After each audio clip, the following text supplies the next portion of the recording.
আগতকৈ বহুত বেছি কষ্ট কৰিব লাগিব আৰু অকল আমি দিনতে মানে সভা মিটিং আদি পাতিলেই নহ'ব মানে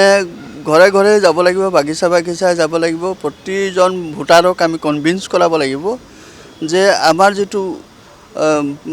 আদৰ্শ সেই আদৰ্শ কংগ্ৰেছৰ আদৰ্শ তেওঁলোকৰ মাজত আনি দিব লাগিব আৰু আগতকৈ বহুত বেছি কষ্ট কৰিব লাগিব এতিয়া সেইখিনি কষ্ট কৰা আপুনি দেখিছেনে কষ্ট এটা আৰম্ভ কৰিছে কিছুমানে কিন্তু মই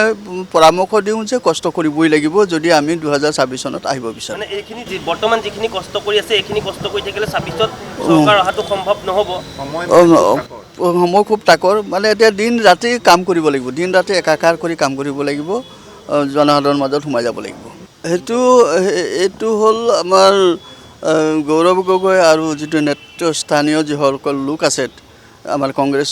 নেতাসকল আছে তেওঁলোকে এইটো সিদ্ধান্ত ল'ব আৰু এতিয়াই যিহেতু মানে নিৰ্বাচনৰ পৰীক্ষা আৰম্ভ হোৱাই নাই আৰু এই সময়ত মানে প্ৰাৰ্থী নিৰ্বাচন কৰাটো কেনেকৈ ধৰণৰ কথা মই নাজানো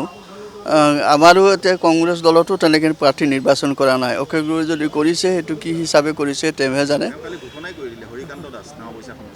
হ'ব পাৰে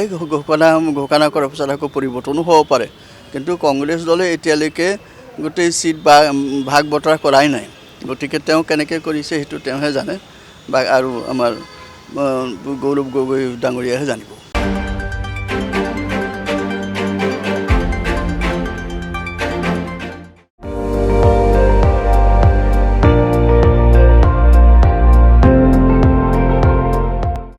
আপুনি চাই আছে ND24